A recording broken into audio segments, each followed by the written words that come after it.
Hey y'all, welcome back to my channel. So today I'm doing a writing Q&A, answering questions about my books, my writing process, and what it's like being an indie author. I get asked these questions all the time, so I figured why not sit down and answer them all in one place. Whether you're a writer, a reader, or just curious about what goes on behind the scenes, this one is for you.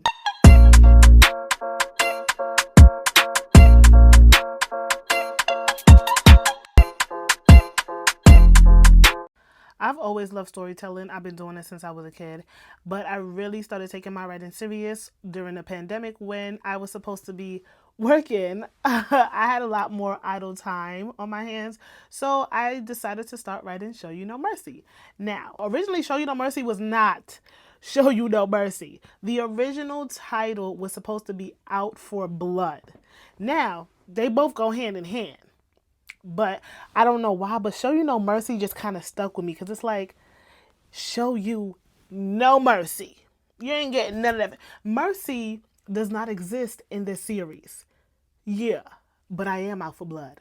So you get what I'm saying? So it kind of go, yeah, that was the original title of the book, but I love the title Show You No Mercy, so I had to stick with that. Listen, motivation comes and goes. It's all about discipline, something I struggle with. You know, some days I'm excited to sit down and write for hours, and then other days I'm scrolling on TikTok. You know what I'm saying? Like, all on TikTok and Instagram, my computer's sitting there looking at me like, girl, what are you doing? This was not the plan for today. So one of the things that I've started to do, which I've done in the past and it never really worked out, was using a planner. So like I used to use a planner, but every time I would use that planner, I'd probably do it for like the first month in the year, and that's the end of it. So this year I'm really trying to be mindful of actually planning out my day in order for me to get things done. And so far it has been working for me. I'm going to continue with it. Hold me accountable, people. Leave a comment below and hold me accountable. I need to be disciplined so that I can put these books out. I have so many ideas. The hardest part about being an indie author is everything. No, but like honestly, it's really the marketing part of it, because it's like, if I could just write my books and somebody else markets them, that would make my life so much easier, right? And then on top of that, because I work a 9 to 5, I'm in the process of studying for my clinical exam. And then on top of that, I have to also finish my book for it to come out by June 17th, which is going to come out. But then also that I have book fairs to attend. I have events to, do to market my book. So it's really hard to market. Now, if I didn't work a 9 to 5, oh, trust, my marketing skills would have been up there. But because of, my work schedule and life, it's kind of difficult, but I do try to make time. How do I come up with book ideas? So honestly, it could like come from a dream. Like I don't have some crazy dreams. I've had I know I'm not the only person that's had this dream of them falling. I remember one time I woke up out of my sleep sweating because I was literally falling to my death in my dream. So dreams, sometimes when I'm a little tipsy, the ideas be flowing when I'm drunk. Okay, I promise you. Let me get a glass of wine. One, two, three, four glasses of wine. I promise you, I'm gonna have a story within an hour. I don't know what it is, but when I am intoxicated, that's when the ideas start, flowing. I cannot be the only one. If I am, don't judge me. We listen and we don't judge. But yeah, honestly, it's when I'm sleeping, when I'm intoxicated, or sometimes like I will like listen to people's conversations because I'm nosy like that. Being a social worker and whatnot. But I will listen to conversations that people have. I'm like, that's a story right there. You could say one sentence and I could get a story from it. Test me if you want to. Leave a comment. Matter of fact, leave a comment and just say one sentence, and I guarantee you I will have a thriller for you. So I am a plotter. I cannot be a pantser. Matter of fact, I can honestly say that I'm like a plotter slash matter of fact, I'm a hybrid, because when I'm writing out so I usually use the chapter outline, story, idea, plan, whatever, and I could write 19 chapters and then I'll stop right there. and then I'll be able to pantser the rest. Once I get the flow of the first 19 chapters, maybe 15 chapters or whatever, I can kind of know where I'm going from there. Sometimes I'll write a chapter that I write what I want in that chapter, and then I go to the chapter and what I wrote doesn't really flow. So then I could just like switch it up right there and then. So I guess you could call me hybrid. But if I'm just straight up starting the story without no planning, yeah, no, y'all gonna get some nonsense. Promise you that. I think the biggest mistake that I made as an indie author. Now, little backstory: I've been an indie author for 2.5 years. So I definitely have made some mistakes at the beginning of my career as far as like putting out my first book. I do feel like, even though like I had no clue what it was like to write a book, right? So I just went in head first writing a book, not knowing nothing about the process, the developmental part of it, like the no clue. So my biggest mistake was not really doing the proper workshops, the writing workshops and stuff like that. Like I've always enjoyed writing, but I've never went out of my way to go to a workshop, you know, or even go on YouTube and look up, how to write a book. I didn't do any of that. I just was like, I'm writing a book and I'm going to do it. It is what it is, right? So that's one thing I would say. Like, I would give a little advice to like aspiring authors.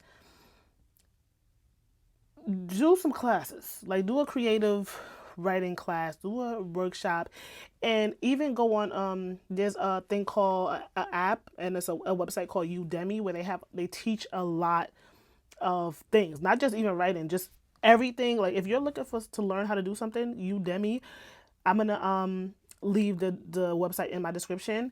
This perfect place for you to get better understanding of how to, write a whether it's fiction book, nonfiction, whatever it is, it teaches you.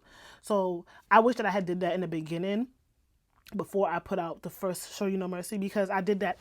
So after I put out Show You No Mercy Part 1, and I read it back, I was like, okay, I see where I could have done things differently, written it better.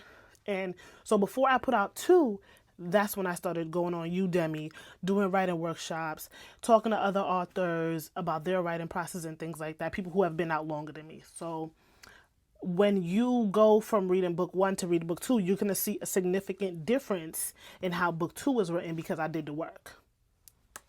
Okay? How I deal with writer's block? Honestly, I usually like go watch a movie or a TV show, because that's sometimes where I could pull inspiration from. So I remember when I was writing the end of I had written like 15 chapters in book 2 of Show You No Mercy, and I got stuck. Like I got so stuck to the point where I was like, I'm not even gonna finish this damn book. So I remember watching the last 2 episodes of season 3 of Power, book 2, with Tariq and them or whatever. And those last 2 episodes, when they had the shootout, I got, I don't know what happened, but something just went. I know exactly how I want this book to end. Like, even though I already had my ending, it was from chapter 15 to get to that end was the difficult part. And after I watched those last 2 episodes that got leaked online, don't worry, 50, I still went and watched it when it came out. But those last 2 episodes, it was like something just snapped in my mind, and I was like, yo, I know exactly how I'm gonna finish this book. And it actually came out really well. You see this? And I would have to say, this is my favorite book in the series, book 2. A book that I wish I had written is by an author by T. Styles. I rarely ever hear anybody talk about her, but she's an amazing urban fiction author. So she has this book called And They Call Me God. When I tell you this is my favorite book from her, and she has like over 100 books. This, I don't know what it is, but this, They Call Me God, it just did something to me. Okay, so this is God, and he went through a lot growing up, and when he became an adult, he did not play no games. And T. Styles is definitely somebody that I look up to as an urban fiction author, just as an author, period. Because she's right now creating films based on her books, which I hope one day to be in that position to be able to do that. But yeah, They Call Me God. You should read it. It's really good. T. Styles. If I enjoyed it, I know you will. If my book became a movie, he would be in the characters. So I am going to leave a link below to that video because I've already done it. But just to reiterate, so for Nora Woods, who was my main character, the two main characters, Nora Woods and Warren Lafayette. For Nora Woods, it would be Tika Sumner. She played in The Have and the Have-Nots. And for Warren, it would be Lance Gross because he's so damn fine. The best writing advice I can give: write the book you want to read. Point blank, period.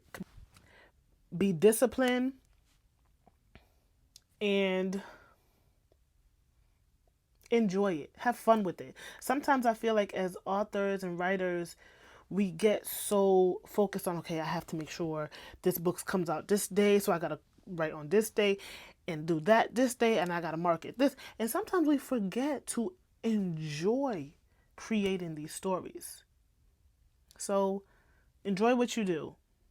Once it's no longer enjoyable, it no longer feeds you, stop and think about, why did I start writing in the first place? So as I mentioned before, my favorite book that I wrote was book 2 in my 3-part series.